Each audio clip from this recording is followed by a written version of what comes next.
Entreprise. La presse. Entreprise. Jeudi 29 août 2024. Changement de décor à la SQDC. L'ouverture de la 100e succursale de la Société québécoise du cannabis semble marquer le début d'une nouvelle expérience de magasinage caractérisée par des îlots de présentation de produits installés un peu partout en boutique, permettant aux clients de circuler aisément dans un décor plus lumineux.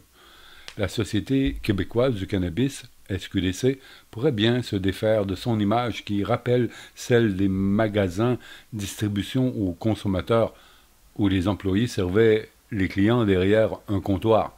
L'ouverture de la 100e succursale semble marquer le début d'une nouvelle expérience de magasinage, caractérisée par des îlots de présentation de produits installés un peu partout en boutique, permettant aux clients de circuler aisément dans un décor plus lumineux. Mise à jour le 27 août. Un article de Nathaël Morissette, La Presse. Au cours des 2 prochaines années, une vingtaine de nouvelles succursales devraient apparaître dans le paysage québécois. Selon les données fournies par la SQDC, près de 63% des consommateurs de cannabis font désormais leurs achats dans les magasins de la Société d'État. Changement depuis quelques mois, on a cessé de réclamer les pièces d'identité à quiconque entre dans une SQDC. Une pratique qui irritait les clients, reconnaît-on. Maintenant, le gardien de sécurité vérifie l'âge des consommateurs qui semblent avoir moins de 30 ans.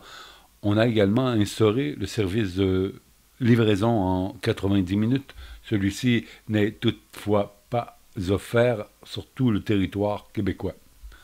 Se disant conscient des critiques, notamment en lien avec l'accueil qui pouvait paraître austère, on veut aussi changer l'approche en faisant sortir les employés de derrière leur comptoir, ont expliqué Alexandre Bove, directeur de l'immobilier, et Alban Trojan, directeur des opérations, au cours d'une entrevue accordée à la presse en magasin à l'occasion de l'ouverture de la 100e succursale située à Richelieu, en Montérégie. Alexandre Bove, directeur de l'immobilier de la SQDC. À la SQDC, tous les produits offerts sont situés sur des étagères, derrière les caisses tenues par le personnel. On essaie de servir nos clients différemment, de les accueillir sur le plancher. On avait un peu pris l'habitude de s'installer derrière nos comptoirs, reconnaît Alban Troja. On essaie de changer nos habitudes.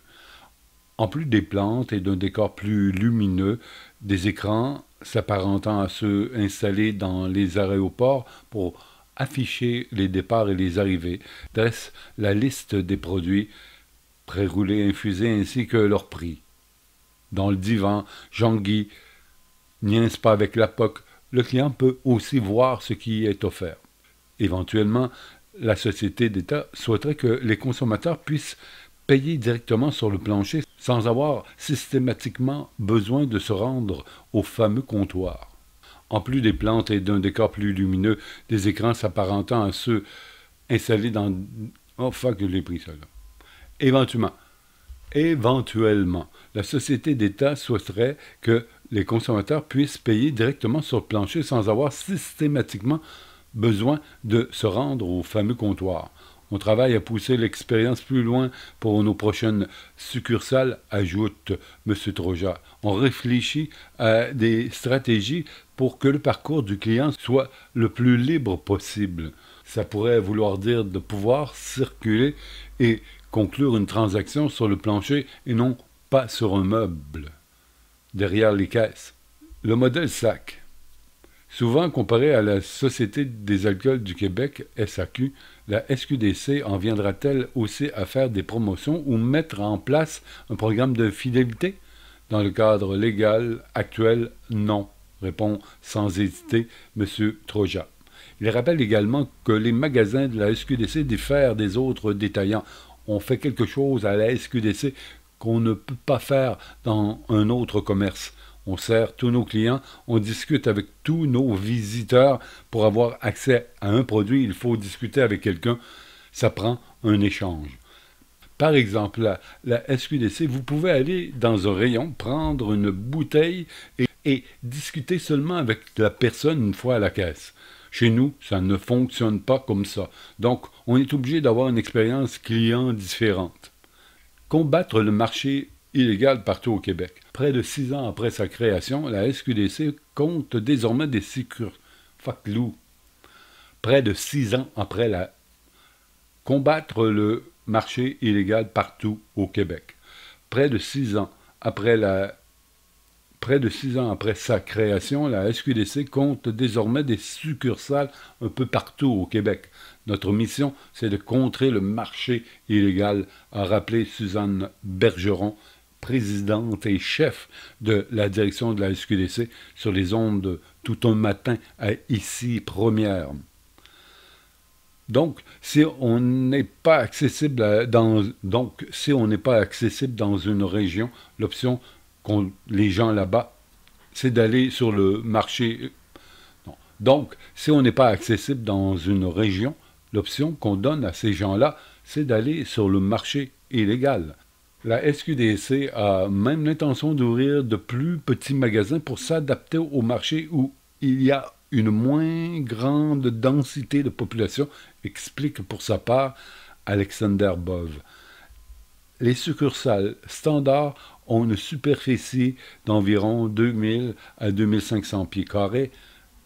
Les surfaces réduites seront d'environ 1500 pieds carrés.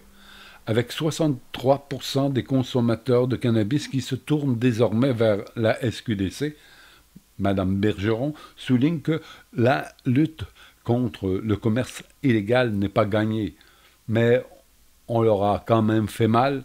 Ils sont très innovateurs, ils sont inventifs. Pour son exercice financier 2023-2024, les ventes de la société d'État ont augmenté de 10% pour atteindre 662,1 millions comparativement à 601,9 millions en 2022-2023.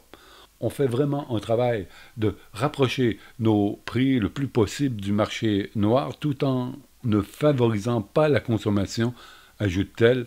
Il faut trouver ce juste milieu-là. La SQDC, en bref. Présidente et chef de la direction, Suzanne Bergeron. Ouverture des premières succursales, octobre 2018. Nombre de succursales, 100.